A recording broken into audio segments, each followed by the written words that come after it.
Welcome back to the channel, everybody. I am Mick Alphaneme. I hope everybody's doing well out there. We have more big news. I know every day it seems like we're getting some big news, but this is good. We're getting a lot of activity out of the bank coins as of late, and that's a great thing. There has been times in the past where everything was very slow. There's barely any announcements and news, but it's not that way anymore. I'm very happy about that. So this article is from U.Today, and it's titled, Ripple invests $40 million into decentralized infrastructure fund. All right, let's read this a little bit here. It says, Ripple, the San Francisco-based blockchain company, is one of the key participants in a newly announced $40 million fund by Dispersion Capital dedicated to the burgeoning field of Web3 infrastructure. Now, Dispersion Capital, an early venture firm, plans to invest in decentralization, a fundamental aspect of the Web3 concept. To date, Dispersion Capital has funded 20 companies, each receiving follow-on financing post-investment.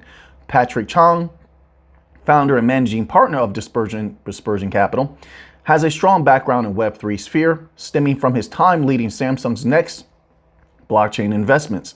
His expertise was acknowledged by Circle Ventures, another participant in the fund, who highlighted Chang's ability to identify promising and ambitious talent in the Web3 space, which we all know Web3 is going to be huge.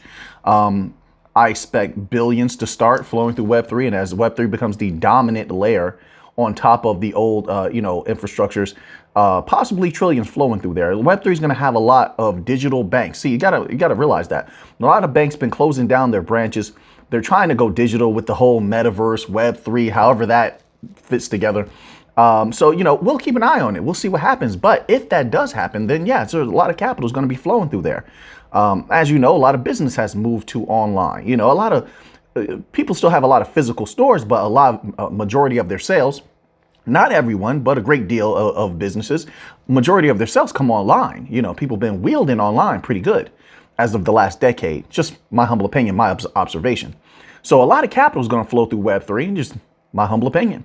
So it emphasized Dispersion's focus on addressing infrastructure gaps and their support for developers. The new fund has also received the backing from Faction, Lightspeed, WeMade, Alchemy Ventures, Hashkey, Forte, and others. Let's move on. We have a lot more news. Let's go. All right. So you say, Alphaneme, you're saying, let's go. You're the one hosting the show. It's a team effort here.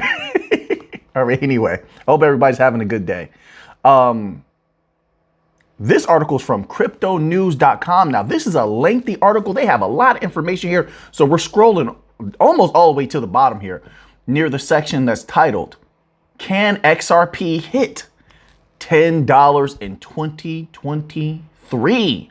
All right, let's see. Speaking my language now. It says, if Ripple is able to secure a favorable ruling with the SEC that doesn't label XRP as security, this should be a boon for the U.S. fintech. Hey, use my words. Wait a minute. Hey, I'm just kidding around, folks. It says this should be a boon for the U.S. fintech company's cross-border liquidity payments business, which could substantially boost XRP demand.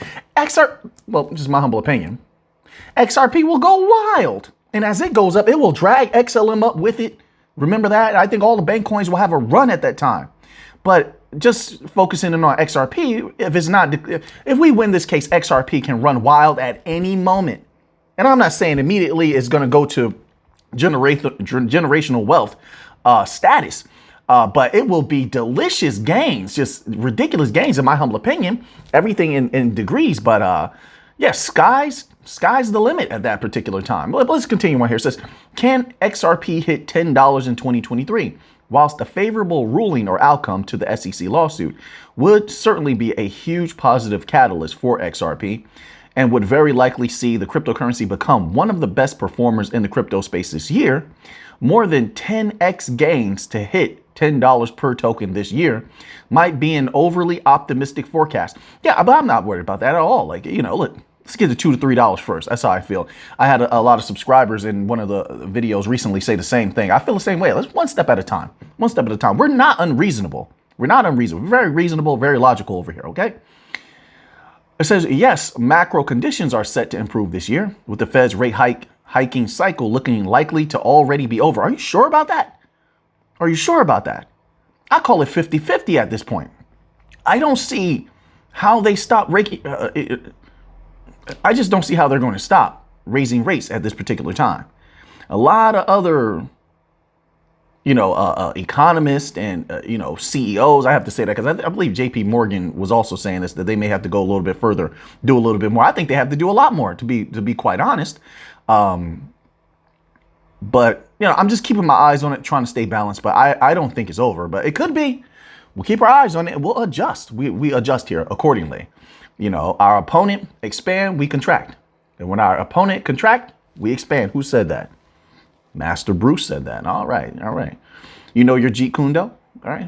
Let's it says here, but it says may have to wait a few years and for further fiat currency debasement to post 10x gains from current level. I disagree with that 100%. 100%. There's no way the use case of XRP and say that. I say it all depends on when we win this case this year or next.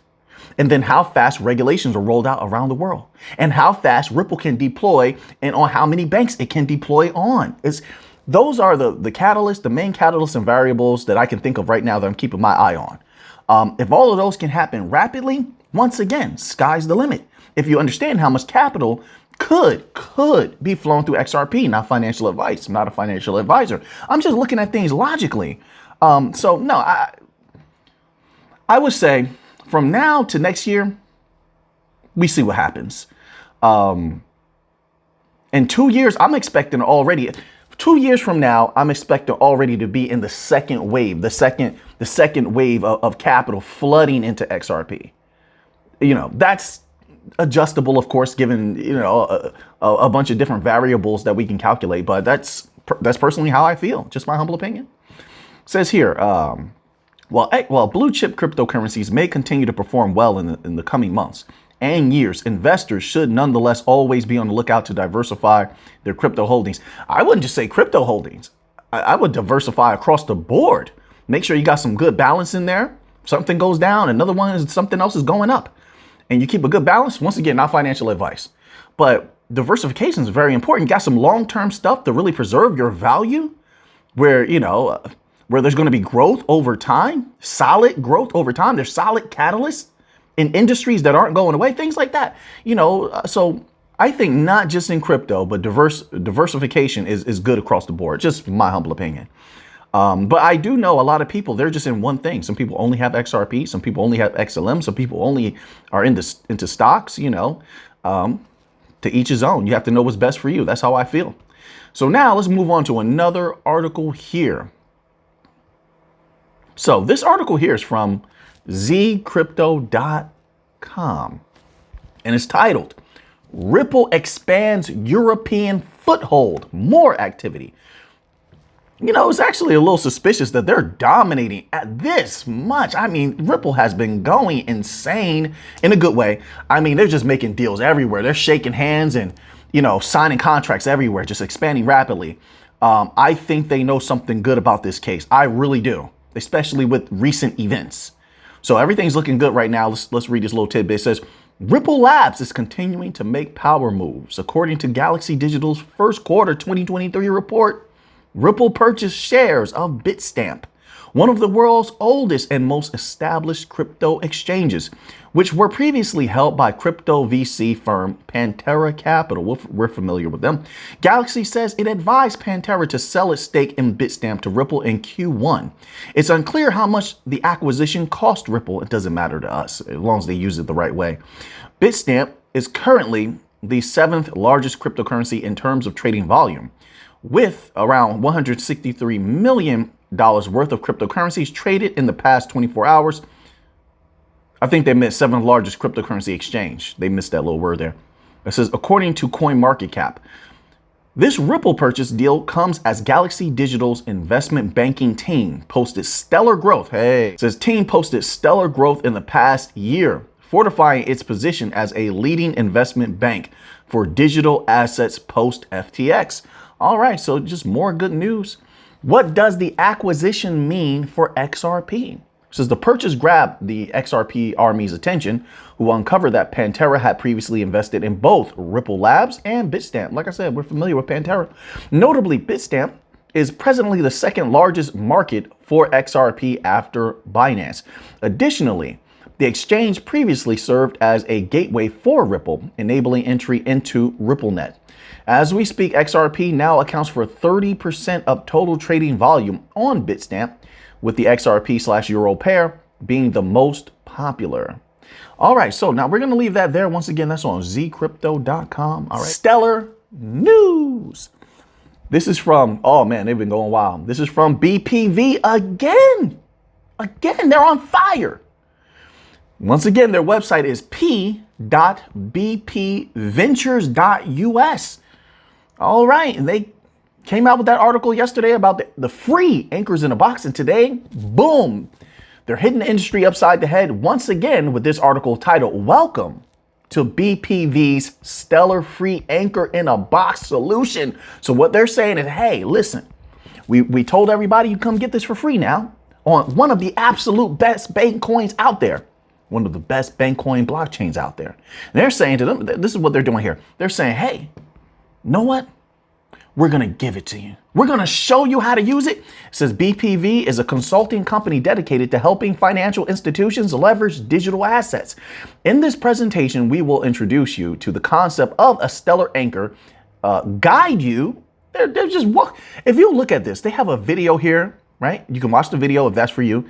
And if you don't like videos, which I'm not a big video person personally, I'm just not. They have a walkthrough here with old school with screenshots and paragraphs and links to show you exactly how to use this thing. I like that. This company is hungry for success. I'm very excited about this. If they've done this much in just, we've been covering BPV since what, like January? So almost going on, a few months. But I'm excited to see what they're going to bring to Stellar over the next few years. Anyway, let's continue on. It says, in this presentation, we will introduce you to the concept of a stellar anchor, guide you on how to create or select stellar asset, and walk you through the process of setting up a stellar anchor using BPV's solution. It says a stellar anchor is essentially an entity that facilitates the conversion between the traditional banking system or a blockchain and the Stellar ecosystem.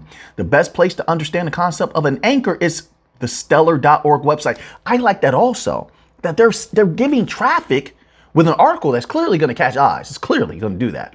They're sending traffic directly to Stellar. This company, I like this company. We'll see what it does in the future, but I mean, as of right now, I like what they're doing.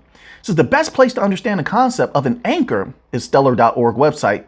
Here, they refer to anchors as stellar on and off ramps. They have a nice little diagram here. Our presentation will focus on conversions between fiat currencies and digital wallets. We all know what that means. I like the sound of that. I need everybody having stellar wallets. All right. Do you notice also the timing? Look how much Ripple is doing. Then look how much everyone's building on Stellar is doing. You think that's a coincidence? You don't think everyone knows that there's this rush around the world to roll out regulations? The rest of the world's looking to dominate with the new financial system. Times are getting a little bit more exciting. It says if you wish to create your own asset, Stellar.org offers a comprehensive demo on token issuance that operates on the Stellar network. For our demonstration, we'll use USDC asset.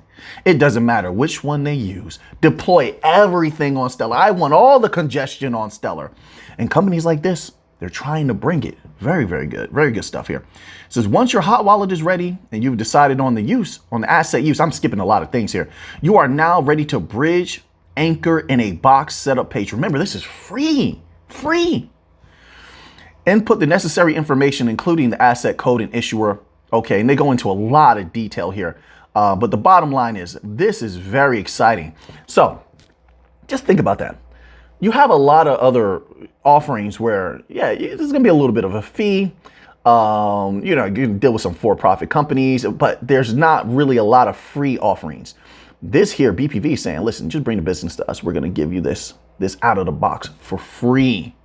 And that is very delicious when you combine that with companies knowing that someone huge like Franklin Templeton is also using Stellar. You don't think that this could bring in a lot of business? I mean, there's no guarantees, but I'm just saying this is very exciting in my humble opinion, right? We need more exciting activities happening on Stellar. This is one of them. Keep your eye on BPV. All right, so now let's move on to another article here. I don't want to linger too much. So this article here is from FT.com. This is U.S. debt ceiling fears knock stock and bond markets. U.S. stocks slid and short-term treasury yields held near 2-decade highs on Wednesday as investors fretted over the looming debt ceiling deadline while policymakers struggled to reach an agreement. If they don't reach an agreement, I would be shocked. I would be shocked. It comes down to the last second sometimes. I wouldn't put anything past them, though. It's definitely possible. I've seen them fumble the ball many, many different times for different things, not the debt ceiling, but, you know, these same individuals have fumbled the ball many times. So it wouldn't surprise me. That sounds weird. It wouldn't shock me, but it would shock me, but it wouldn't surprise me, right? But that's exactly how I'm thinking right now. Like, they always come down to the last second. I don't see the fear, but it is possible because it seems like either a lot of these decision makers are just not good at their jobs at all, or they're doing it on purpose.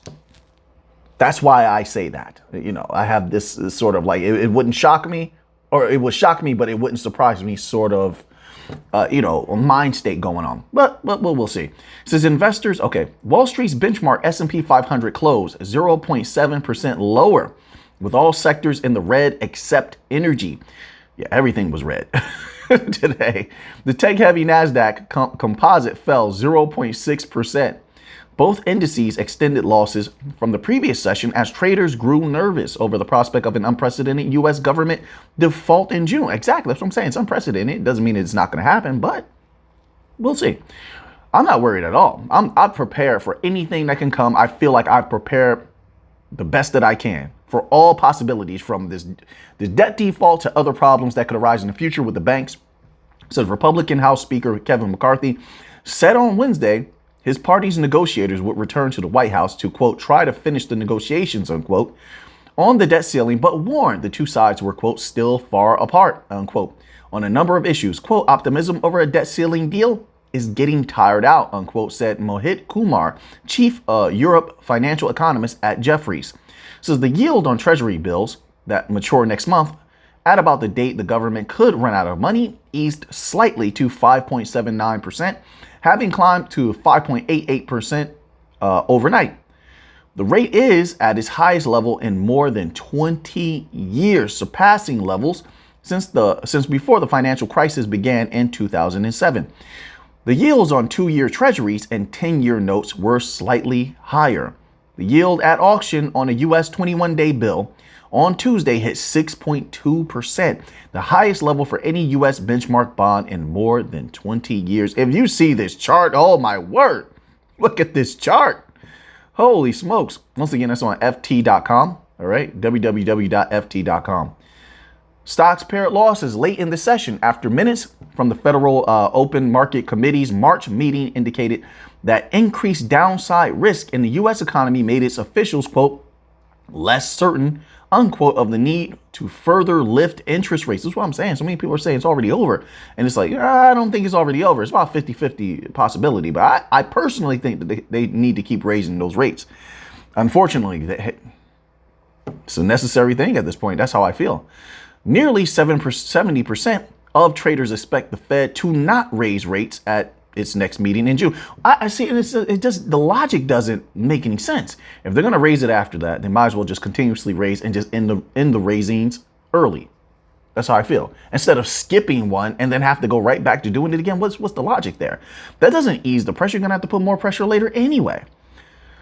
Quote, almost all participants commented that downside risk to growth and upside risk to unemployment had increased because of the possibility that the banking sector developments could lead to further tightening of credit conditions and weigh on economic activity, unquote, the minute said. All right, so now let's move on to another article here.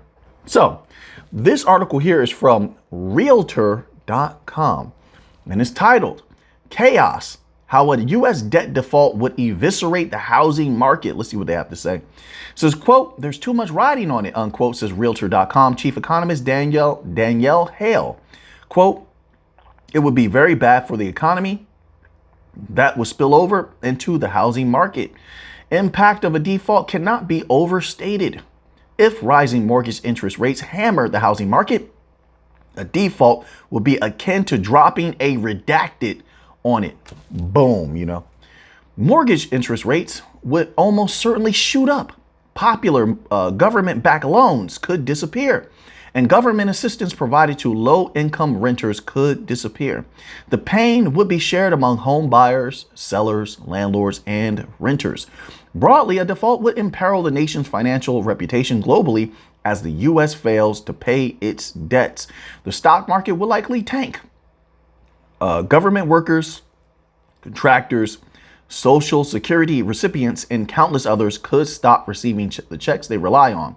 It could trigger a recession. Holy smokes, this person is really throwing everything out there. My word. I talk about nasty medicine. It's the truth, but holy smokes. It could trigger a recession, and unemployment would undoubtedly rise. And those are just a few examples of many worst case scenarios. Quote, if they did default, it would trigger chaos throughout the world market. It's true. Unfortunately, hopefully people, just in case it does happen, just in case, hopefully people are prepared. It says, and it will be worse than the 2007-08 crisis, unquote, says Robert Prati, a finance professor at East Carolina University in Greenville, North Carolina. Okay, so we're going to stop right there. This is a very, very good article. They have a lot more here, including the next section titled The Housing Market Fallout from a U.S. Debt Default, where they go into some very, very interesting details, just in case, you know, you're in the housing market in any type of way. Once again, that's from Realtor.com. Check them out. All right, so now let's go here. So this article here is from newsbitcoin.com, and it's titled, JP Morgan Boss warns everyone should be prepared for interest rates going higher from here. It says this week, Jamie Dimon, I keep saying Dimon, is it Dimon or Diamond? I'm not sure. The CEO and chairman of JP Morgan Chase, along with some of his colleagues, discussed the state of the U.S. economy during the bank's Investor Day event. According to JP Morgan, the economy is, quote, doing fine. What? What? Which economy and which DeLorean did you take, sir, to go into the past and view? My word. It says, but a, quote, mild recession, unquote, is still expected. I guarantee you the people that are on the ground, right, salt of the earth people aren't going to tell you the economy is doing fine, all right? In line with Charlie Munger's warning to the Financial Times, Dimon expressed concern about commercial real estate, which could pose challenges for banks in the future. Dimon stated, quote, there's always an offsize. The offsize in this case will probably be real estate. It'll be certain locations, certain office properties, so commercial real estate, right? Certain construction loans. It could be very isolated. It won't be every bank. Sir, they're talking about over 900 banks at risk for over, I would say, over 3 different reasons. Commercial real estate being one of the biggest sores hanging over their heads. Sir, are you getting briefed correctly? I don't know. Your advisors may need to do a rebriefing of you on this particular topic. But you definitely like to do interviews. But I have to respectfully disagree with you on that. But to each his own. And it won't be every bank, but it'll be enough banks to send shockwaves. So let me just say that. It says it could be very isolated. I disagree with that. You're talking over 900 banks, and this was an estimate given 2 weeks ago. 2 weeks ago. When they reassess everything, when they first made their first assessment, they said over 300 banks. Then they did a reassessment. They said now over 900 banks. So if they reassess once more and they uncover a little bit more in their data, I mean, that's a heck of a lot to make some ripples, and those ripples are going to make ripples. That's my humble opinion. I could be wrong. My humble opinion. But they better do something, I'll tell you that much, because things are not looking good for the banking industry and definitely not looking good for the U.S. economy. As of now, they could turn things around if they wanted to. Let's move on to the next article here. All right, so we're going to end off here Actually, we have two articles, right? So this article here is from the dailyhodl.com, and it's titled, Investor Who Called Market Bottom Says Bitcoin and Crypto Primed for Big Reversal. Of course, my focus is the rest of crypto, but I know a lot of people, you know what I'm going to say. I know a lot of people who hold Bitcoin. They're very close to me. So let's cover this here. It's good for both Bitcoin and the rest of the crypto market. So a trader known for correctly calling the 2022 crypto bottom says it, quote, seems like a prime time, unquote, for the digital asset market to reverse. I hope so. It would be fun. It's time for us to have a little bit of fun, but so many harsh economic things going on right now. Who knows? Says venture capitalist Chris Bernisk tells his 260,100 Twitter followers that multiple factors are lining up in Bitcoin and crypto's favor. All right. Talk to me. Says, quote, BTC at 200-week simple moving average. Worst of Fed action is behind us. My word. I mean, I just don't. I could be wrong. Like I said, I think they need to continue to raise rates. Did you hear Jerome Powell the last 3 days? Those interviews or those transcripts that came out, he sounded pretty hawkish. A few other heads, top level people from the Fed also sounded pretty hawkish. But hey, I could be wrong. Maybe they will, maybe the worst is behind us. That's possible, I suppose. It says credit crunch is there, but not a crisis. Are you taking into account the commercial real estate sword that's hanging over everyone's head, all these banks' head? And the Fed, well, the connection between the banks and the banks, doing very badly, possibly some of them going bankrupt, commercial real estate problems, the loans and stuff like that connected with the banks, the Fed having to know this information. Then if any of them goes down, it's going to be a ripple effect. And of course, that's going to affect how the Fed chooses to move forward into the future. I don't know if I said all of that eloquently, but I'm keeping that in mind. You got to know these variables. You have to. But let's continue on here. It says U.S. government unlikely to default. I hope so. I hope that's true. Like I said, I believe that they're going to come down to the last second, like always, but at this point, who knows? They've messed up so many things. It says equities rallying while crypto lags. Seems like a prime time for us to reverse. What am I missing? Well, respectfully, some of the things that I just said. Bernisk also says, quote, a new product cycle, unquote, in crypto appears to be in the early stages of kicking off. Quote, the availability of mature infrastructure for products to use is leaps and bounds beyond the last time this happened. I agree with that. With /DeFi summer in 2020. If you're not getting excited, you're not paying close enough attention. I agree with that as well. Okay, yeah. So, yeah, this is I like what this individual has to say. And it's okay to disagree. It's no problem. It says the venture capitalist says he's particularly excited about decentralized finances, upcoming transition to what he calls the, quote, internet financial system. Oh, I like that phrase. We call it the new financial system. It says a combination of DeFi elements and quote, compliant systems that invite the largest pools of global capital to utilize open networks, unquote. All right. So now let's move on to this article here. We're going to close out today with a little bit of silver news. I know you thought I was going to say gold. I love gold. I was thinking about doing platinum today. Look, platinum, gold, and silver, in my humble opinion, have very bright futures. But I'm going to tell you what, silver and platinum, because of certain catalysts. This is my humble opinion, not financial advice. But I think silver and platinum have an extremely bright future. You know that there's they're having problems mining the platinum. So there's not going to be enough platinum, I think, this year into the next. A lot of companies need platinum. So, but then it's the same with silver. But see, silver is different, the catalyst. They need silver in all of these different things. All of these semiconductors, and you see the electric cars they're selling like hotcakes. They brought, so the what's that called? The windmills for the electric and all that type of stuff. Let's read this little tidbit here. It says silver could hit $30 per ounce highs over the next 6 months, to a year. I can agree. I could see that happening. It's not a guarantee, but I could see that happening because of the catalyst that I just said. And also, if you've been keeping up with a lot of the silver sellers, like the precious metals companies, you've seen that when they're doing interviews, one thing I've witnessed in common, when they're doing interviews, a lot of people, even though they were scraping up gold, a lot of people using gold now. You know, gold bullion, okay? I know the gold cars and digital gold's going wild as well. But I'm talking about the solid gold.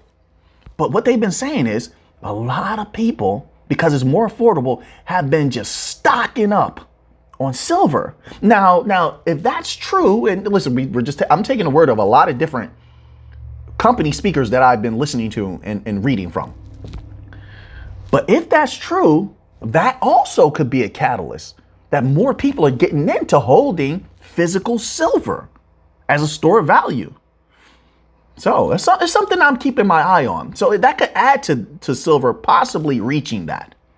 You know, it says here, quote, we think recent price weakness offers a strong dip buying opportunity. I hear a lot of people saying that as well.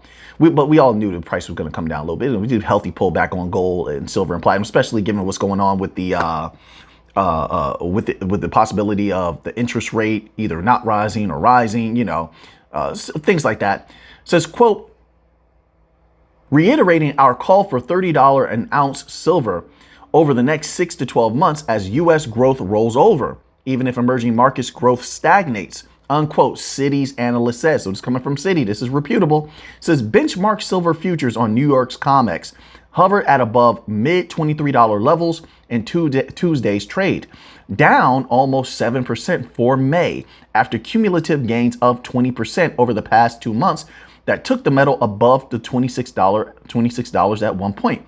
Quote, we expect silver would rally in anticipation of the fall in the U.S. interest rates and real yields that will likely accompany an anticipated rollover in U.S. growth in Q4 2022 or early 2024, says Citi's analyst said. Quote, this should weigh on the dollar, with Citi economists expecting U.S. rates and the dollar to weaken further, with some market punters seeing the Federal Reserve cutting interest rates by as early as September. Despite the central bank's more hawkish officials advocating tighter monetary policy for the foreseeable future, silver looked fundamentally poised for better returns. Quote, this should all underpin ETF demand for silver, unquote, the analyst said, referring to exchange-traded products linked to the commodity. Quote, weaker competition for investment capital from other asset classes should also support silver pricing as markets increasingly price U.S. recession risks, unquote. Citi's analysts also cited potential silver demand from China from the second half of this year. Quote, our economists expect China to continue to gradually recover, and any associated rebound in EM growth sentiment could be an incremental tailwind for silver.